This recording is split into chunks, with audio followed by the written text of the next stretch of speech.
हुजूर की और बाबा जी की प्यारी सात संगत जी। आप सभी को प्यार भरी राधा स्वामी जी संगत जी। आपसे हाथ जोड़कर विनती है, प्लीज इस चैनल सद्गुरु शब्द रास को सब्सक्राइब कर लीजिए और कमेंट बॉक्स में राधा स्वामी जी जरूर लिखें। संगत जी, आज हम आपके साथ जम्मू से जुड़ी बहुत ही भावुक करने वाली और दिल को छू लेने वाली कुछ बातें साझा करने जा रहे हैं। आज जम्मू में हुजूर जी द्वारा किए गए सवाल जवाब सुनकर पंडाल में मौजूद कई श्रद्धालु भावुक हो उठे। माहौल बहुत शांत था, लेकिन उस शांति के अंदर एक अलग ही भावना थी, एक अलग ही प्रेम था जो हर संगत के दिल में साफ दिखाई दे रहा था। हालांकि किसी के जोर जोर से रोने की आवाज नहीं आई, लेकिन जब संगत ने मंच को खाली देखा और बाबा जी को वहां मौजूद नहीं पाया, तो बहुत से लोग अपनी भावनाओं को रोक नहीं सके। कई संगत की आंखें नम हो गईं। कुछ लोग चुपचाप बैठे रहे, लेकिन उनके चेहरे पर साफ दिखाई दे रहा था कि वे बाबा जी को बहुत याद कर रहे हैं। संगत जी, कल रात जम्मू में बहुत भारी बारिश हुई थी। चारों तरफ पानी ही पानी हो गया था।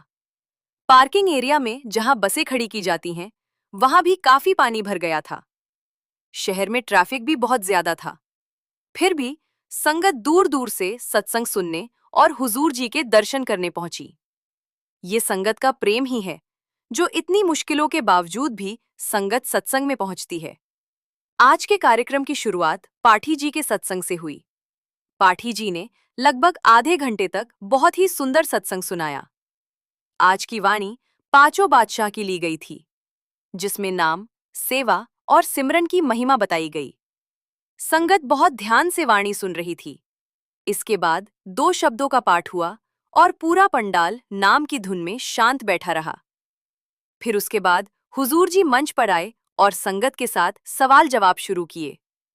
संगत ने बहुत ही प्यार और श्रद्धा के साथ अपने सवाल पूछे और हुजूर जी ने बहुत ही सरल और प्यार भरे शब्दों में उनके जवाब दिए।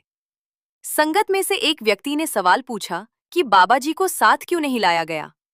ये सवाल सुनकर पंडाल में बिल्कुल शांति हो गई और सभी लोग जवाब सुनने के लिए ध्यान से बैठ गए। हुजूर जी ने बहुत प्यार से जवाब दिया और संगत को समझाया कि हर चीज मालिक की मर्जी से होती है। हमें हर हाल में मालिक की रजा में रहना चाहिए। संगत जी, आज का पूरा माहौल बहुत भावुक करने वाला था। संगत के दिल में बाबा जी के लिए बहुत प्रेम और श्रद्धा दिखाई दी। कई लोग चुपचाप बैठे बैठे सिमरन करते रहे। किसी ने कुछ नहीं कहा, लेकिन सबके दिल की भावना एक ही थी, बाबा जी के लिए प्रेम, सम्मान और याद। संगत जी, हमें भी यही सीख मिलती है कि हमें हमेशा नाम से जुड़कर रहना चाहिए, सेवा करनी चाहिए, सिमरन करना चाहिए और मालिक की रजा में रहना चाहिए। यही संतों की शिक्षा है और यही सच्चा रास्ता है। इसी के साथ हम आगे आपको और भी सवाल जवाब सुनाएंगे, इसलिए वीडियो को अंत तक जरूर सुनना। आज मौसम भी सुहावना था। बीच बीच में बारिश होती रही और भारी संख्या में संगत वहां उपस्थित थी। पूरा नजावाल सेंटर लोगों से भरा हुआ था। कल शाम को हुजूर जी ने पैदल दर्शन भी दिए थे। लंगर का भी पूरा प्रबंध किया गया था। सवाल जवाब के बाद हुजूर जी ने खुली गाड़ी में बैठकर सभी को दर्शन दिए। अब आइए कुछ महत्वपूर्ण सवाल जवाब की ओर बढ़ते हैं। एक व्यक्ति ने पूछा कि जो सच्चा सेवक होता है उसकी जीवन शैली और आचरण कैसा होना चाहिए। इस पर हुजूर जी ने कहा कि सबसे पहले हमें एक अच्छा इंसान बनना है। इसका सबसे बड़ा प्रमाण यही है कि हमारे भीतर इंसानियत होनी चाहिए। ये कोई कठिन बात नहीं है। हम सब जानते हैं कि किसी को कष्ट नहीं देना चाहिए, सात्विक भोजन करना चाहिए और परमात्मा की रजा में रहना चाहिए। जो मार्ग बताया जाता है उस पर चलना ही सच्ची सेवा है। फिर उसी व्यक्ति ने पूछा कि सेवक के जीवन में सत्संग का क्या महत्व है। इस पर हुजूर जी ने बहुत सुंदर उदाहरण दिया। उन्होंने कहा कि जैसे हम अपने घर के चारों ओर सुरक्षा के लिए बाड़ या दीवार बनाते हैं, वैसे ही सत्संग हमारी जिंदगी की रक्षा करता है। ये हमें गलत रास्ते से बचाता है और सही दिशा में सोचने के लिए प्रेरित करता है।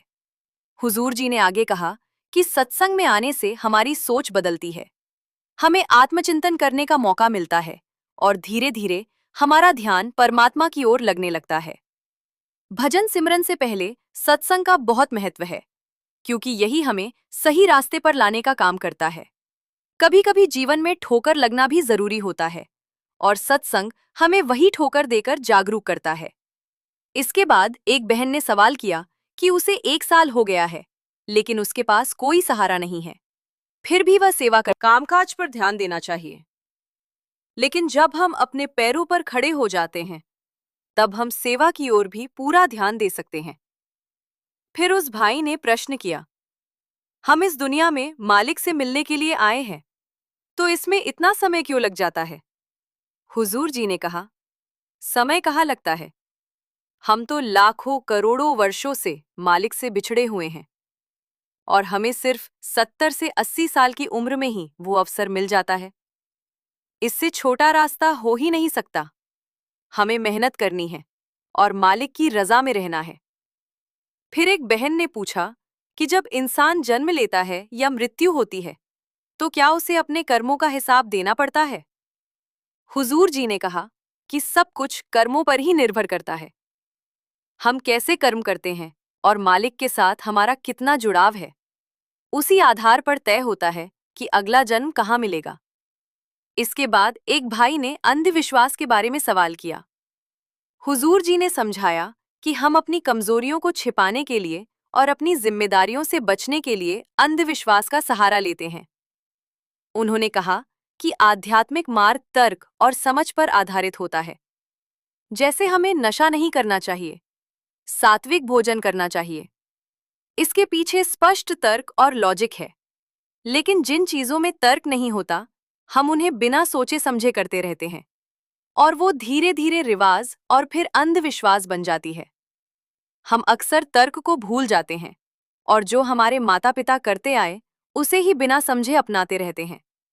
जबकि समय बदलता रहता है। हमारे माता पिता का समय अलग था, हमारा अलग है, और आने वाली पीढ़ी का समय भी अलग होगा। सच्चाई नहीं बदलती, लेकिन उसके पीछे का कारण समझना जरूरी है।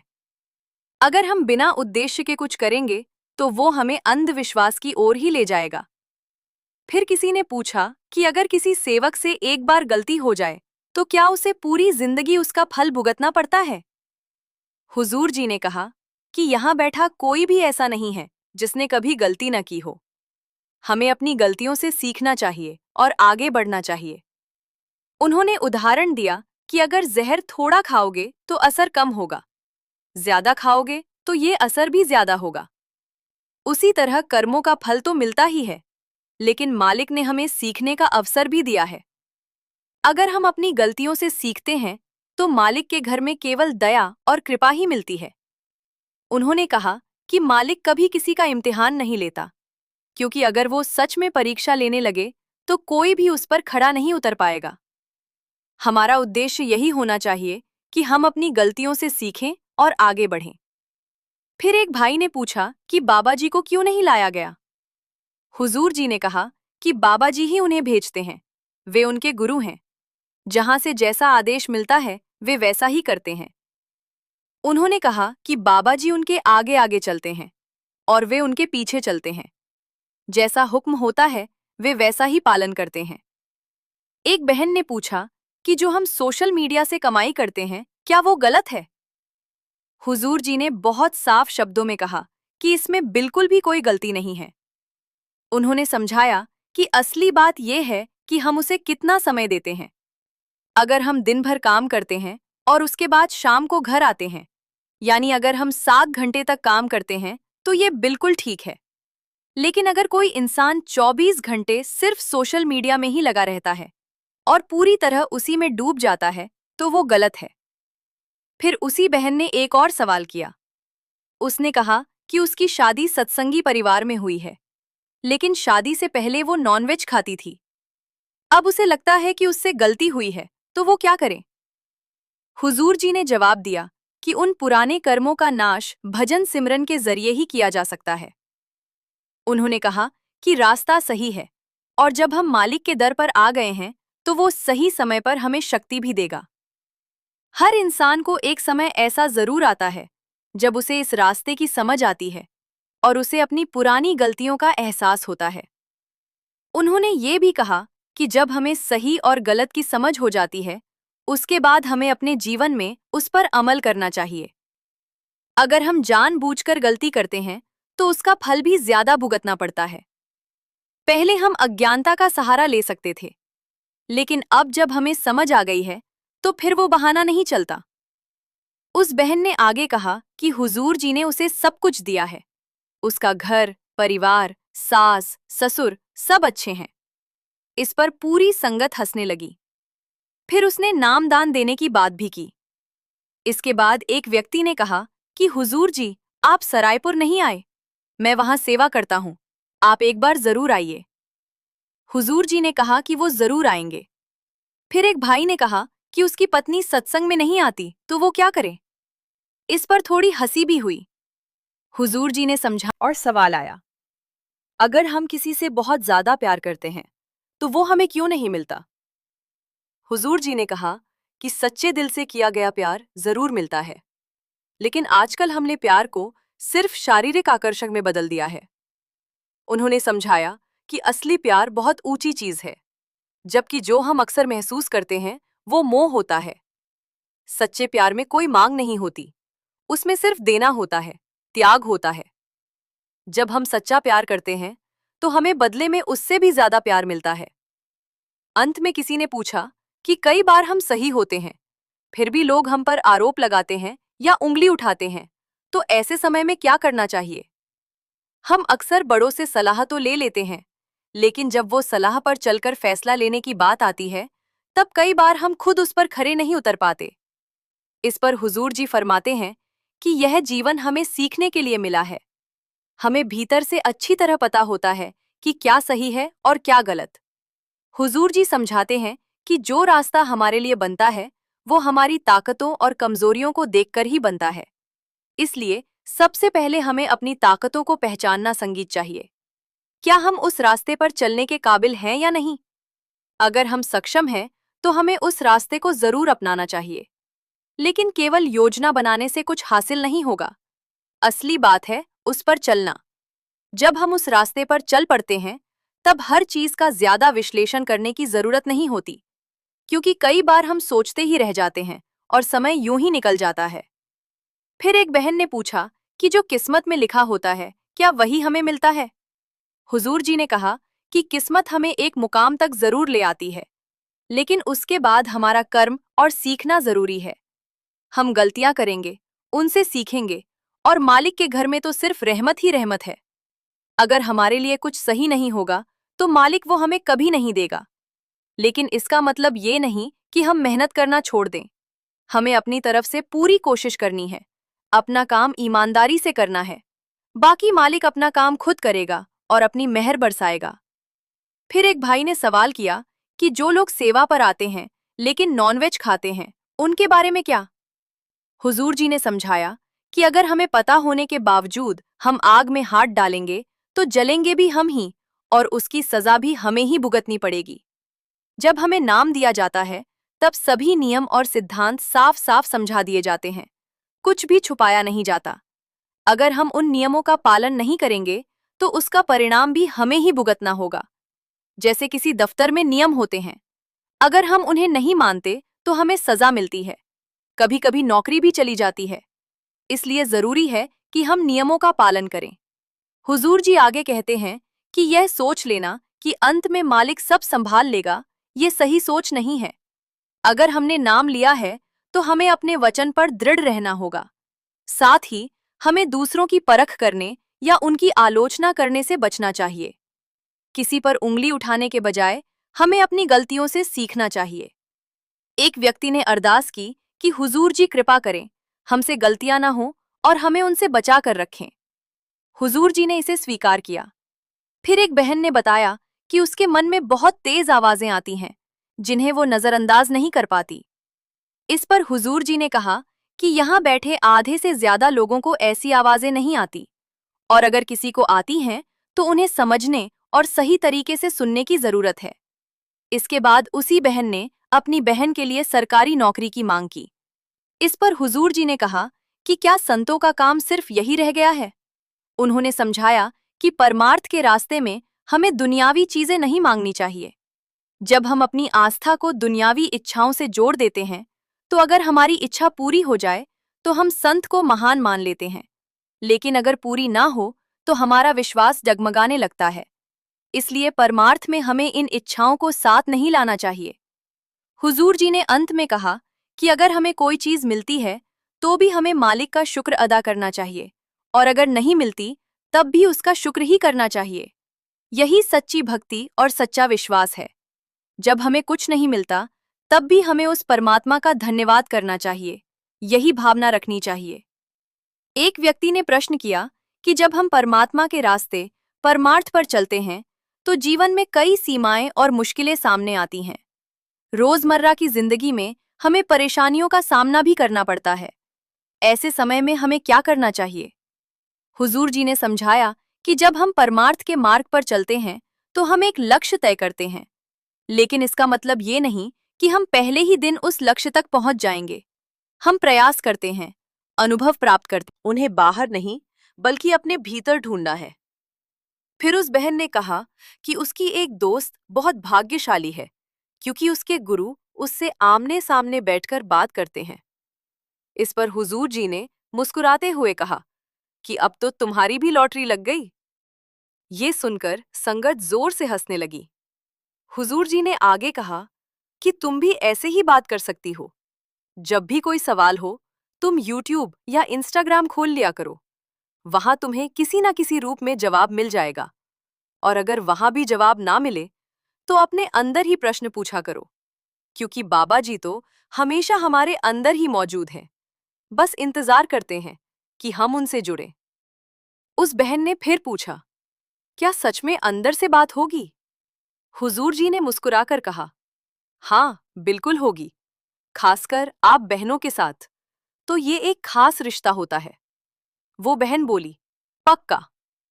हुजूर जी ने कहा, हाँ पक्का। फिर वो बहन बोली कि उसे इतना योग्य बना दे कि जब वो अपने गांव से बाहर निकले तो लोग कहें, सच में ये ढिलो साहिब की बेटी है। उस समय हुजूर जी के चेहरे पर जो खुशी और प्यार भरी मुस्कान थी वो देखने लायक थी। फिर किसी ने समर्पण सरेंडर के बारे में प्रश्न किया। हुजूर जी ने कहा कि परमात्मा ने हमें सोचने की शक्ति दी है और हमें उसका सही उपयोग करना चाहिए। हमें गहराई से सोचने की आदत डालनी चाहिए।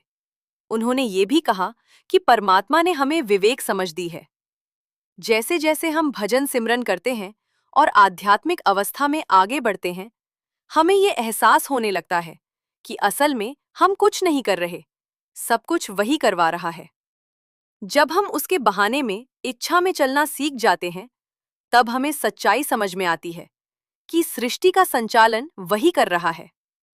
फिर एक व्यक्ति ने कहा कि कभी-कभी वो बाबा जी से नाराज हो जाता है। हुजूर जी ने कहा, बेटा तुम नाराज हो सकते हो, लेकिन बाबा जी कभी किसी से नाराज नहीं होते। उन्होंने आगे समझाया कि हमें हमेशा ये विश्वास रखना चाहिए कि परमात्मा हमारे साथ है। वो जो भी करता है हमारे भले के लिए ही करता है। कई बार जब हमें कोई चीज नहीं मिलती तो हम उससे नाराज हो जाते हैं, लेकिन उसके घर में तो केवल दया और कृपा ही है। हम अपनी गलतियों से सीखते नहीं हैं। परिवार में भी अगर कोई गलती करता है, चाहे माता पिता या बड़े बुजुर्ग, तो हम उनसे सीखने की बजाय वही गलतियां दोहराते रहते हैं। हमें अपनी गलतियों से सीखना चाहिए, तभी परमात्मा की कृपा अपने आप बरसती है। फिर एक व्यक्ति ने कहा कि हुजूर जी अमृतासर जरूर आइए, कोठी वाले सेंटर पर। हुजूर जी ने कहा कि मैं वहां पहले भी आ चुका हूं, लेकिन नो प्रॉमिस। ये सुनकर पूरी संगत फिर से हंस पड़ी। एक बहन ने कहा कि उसका दिमाग बहुत चलता रहता है, बहुत ज्यादा सोचती रहती है, वो क्या करे? हुजूर जी ने मुस्कुराकर कहा, और ज्यादा सोचा करो। फिर हंसते हुए कहा कि जब तुम ज्यादा सोचोगी तो एक समय ऐसा आएगा कि तुम्हारा दिमाग खुद ही शांत हो जाएगा, जैसे अंदर ही एक विस्फोट हो जाए और सोचने की जरूरत ही खत्म हो जाए। सारी संगत जोर जोर से हंसने लगी। तभी उस बहन ने कहा, हुजूर जी कोई ऐसी बात बता दीजिए जो सत्संग में सुनकर मैं हमेशा याद रख सकूं। हुजूर जी ने मुस्कुराकर कहा, सत्संग में तो बहुत सी बातें कही जाती हैं, तुम उनमें से कोई भी एक पकड़ लो। लेकिन बहन ने फिर आग्रह किया, नहीं हुजूर जी, आप ही कोई एक बात बता दीजिए।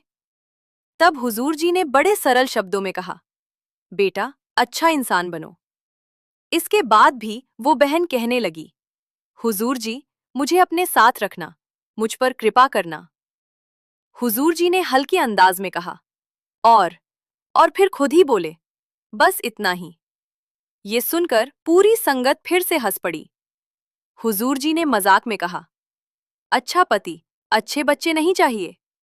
बहन ने कहा, वो तो आप खुद ही दे देंगे। ये सुनकर माहौल और भी आनंदमय हो गया। फिर एक व्यक्ति ने सवाल किया, हुजूर जी, मेरा तो यहां आने का कोई प्लान नहीं था, लेकिन फिर भी मैं आ गया। इसके बाद वो सृष्टि की शुरुआत और बिग बैंग थ्योरी के बारे में सवाल करने लगा कि आत्माएं कैसे आईं, सृष्टि की रचना कैसे हुई। हुजूर जी ने कहा, मुझे तो तुम्हारा सवाल ही ठीक से समझ नहीं आया, और वैसे भी हमें इस फॉर्मेशन से क्या लेना, हम तो अभी इसी दुनिया में उलझे हुए हैं। उन्होंने समझाया, अगर 5वीं कक्षा का बच्चा 12वीं के सवाल समझना चाहे तो क्या वो समझ पाएगा? उसी तरह सृष्टि की गहराइयों को समझने से पहले हमें अपनी स्थिति को समझना होगा। हम तो अभी इस माया के चक्रव्यूह में ही फंसे हुए हैं। हमें ये सोचना चाहिए कि इससे बाहर कैसे निकला जाए। हुजूर जी ने आगे कहा, ये मनुष्य जीवन बहुत अनमोल है। यही एक ऐसी सृष्टि है जहां हम मालिक को महसूस कर सकते हैं, उसकी भक्ति कर सकते हैं। बाकी सृष्टियों, हुजूर जी ने कहा, प्यार का रिश्ता बनाकर जैसे हम अपने माता पिता से प्रेम करते हैं, वैसे ही अपने गुरु से प्रेम करना चाहिए। वो फिर रोते हुए बोली, मेरे साथ कोई भी नहीं है। हुजूर जी ने बड़े प्यार से कहा, जिसका कोई नहीं होता, उसका मालिक होता है। फिर हुजूर जी मुस्कुराते हुए बोले, तुमने तो 2 सवाल पूछने थे, लेकिन तुमने तो उसे ज्यादा ही पूछ लिया। ये सुनकर संगत फिर से हंस पड़ी।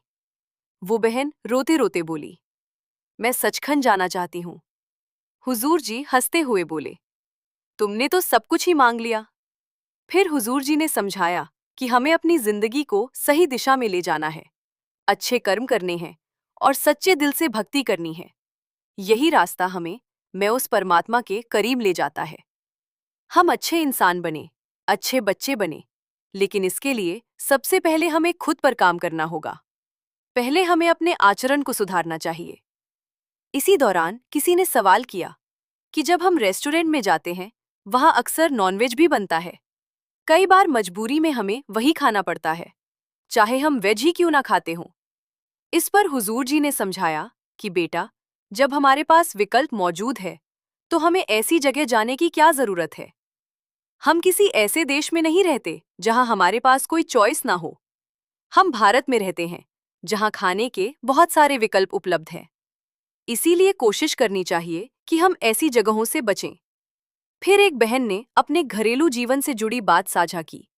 उसका नया नया विवाह हुआ था और वह अपने पति को थोड़ा तंग करती थी। कभी हंसती, कभी रोती। उसे खुद समझ नहीं आता था कि कैसे व्यवहार करें। जब उसने हुजूर जी का शुक्रिया किया, तो संगत में हल्की फुल्की हंसी बिछड़ गई। उस बहन ने आगे कहा कि उसे दुनियादारी की चालाकियां समझ नहीं आती। इस पर हुजूर जी ने बहुत सुंदर बात कही। उन्होंने कहा कि ये तो अच्छी बात है, हमें सरल और सच्चा इंसान बनकर रहना चाहिए। जो व्यक्ति दिल से सच्चा होता है, मालिक उसे और ताकत देता है।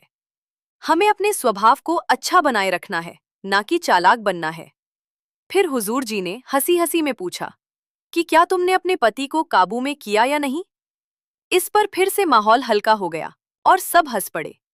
उस बहन ने आगे बताया कि उसके पति पहले बहुत भजन सिमरन करते थे, लेकिन शादी के बाद अब उतना ध्यान नहीं देते। इस पर हुजूर जी ने कहा कि उसे रोज सुबह उठाया करो। बहन ने कहा कि अगर मैं ऐसा करती हूं तो झगड़ा हो जाता है। हुजूर जी ने मुस्कुराते हुए कहा कि कोई बात नहीं, झगड़ा हो जाए तो भी रोज उठाया करो। जो जरूरी काम है वह तो करना ही पड़ेगा, और भजन सिमरन से जरूरी क्या हो सकता है। फिर उस बहन ने अपने भाई के बारे में बताया जो कनाडा में रहता है। उसने कहा कि जब उसे नामदान मिले तो उस पर कृपा करना। हुजूर जी ने बहुत गहराई से कहा कि इंसान अपने आप कुछ नहीं करता, सब कुछ बाबा ही करवाते हैं। जब इंसान को ये समझ आ जाती है कि सब कुछ उसी की दया से हो रहा है, तब जीवन आसान हो जाता है। हुजूर जी ने एक बहुत सुंदर उदाहरण दिया। उन्होंने कहा कि इंसान का जन्म मिल गया, गुरु मिल गए, नाम मिल गया, मतलब सब कुछ मिल गया। अब बस हमें उसका लाभ लेना है। जैसे खाना हमारे सामने रखा हो, लेकिन अगर हमारा बर्तन उल्टा पड़ा हो तो खाना उसमें कैसे जाएगा? हमें अपना मन सीधा रखना होगा, तभी कृपा का लाभ मिलेगा। फिर एक भाई ने दोस्ती और रिश्तों के बारे में सवाल किया। हुजूर जी ने समझाया कि हमें किसी पर जरूरत से ज्यादा निर्भर नहीं होना चाहिए। दोस्ती और रिश्ते अपनी जगह ठीक हैं, लेकिन एक सीमा में रहने चाहिए। अगर हम हद से ज्यादा किसी पर निर्भर हो जाते हैं तो कई बार रिश्ते भी टूट जाते हैं। इसलिए हमें अपने दायरे में रहकर जीवन का आनंद लेना चाहिए। फिर एक व्यक्ति ने कहा कि जब उसे गुस्सा आता है तो उसके मुंह से बहुत बुरी बुरी बातें निकलती हैं। हुजूर जी ने समझाया कि इसका सबसे ज्यादा असर खुद पर ही पड़ता है। इससे रिश्ते खराब होते हैं और इंसान अकेला पड़ जाता है। नुकसान भी उसी को उठाना पड़ता है। उन्होंने प्यार से कहा कि अपने गुस्से को छोटा रखो, बड़ा विस्फोट मत बनने दो। मतलब गालियां देने से बचो, बात को हल्के तरीके से संभालो। फिर एक और सवाल आया कि जब हम कोई गलत काम करते हैं ना, तो कई बार हम मजबूर हो जाते हैं। इस पर हुजूर जी ने कहा कि जितनी ताकत से हम गलत काम कर सकते हैं, उतनी ही ताकत से हम सही काम भी कर सकते हैं। लेकिन जब हम किसी चीज के आदी हो जाते हैं, तो हम उसके सामने कमजोर पड़ जाते हैं और फिर उसके परिणाम भी हमें ही भुगतने पड़ते हैं। अगर हम गलत करेंगे तो उसका बोझ भी हमें ही उठाना पड़ेगा। एक बहन ने कहा कि उसका भाई सेवा में नहीं आता। इस पर हुजूर जी ने स्पष्ट कहा कि हमें किसी को भी मजबूर नहीं करना चाहिए।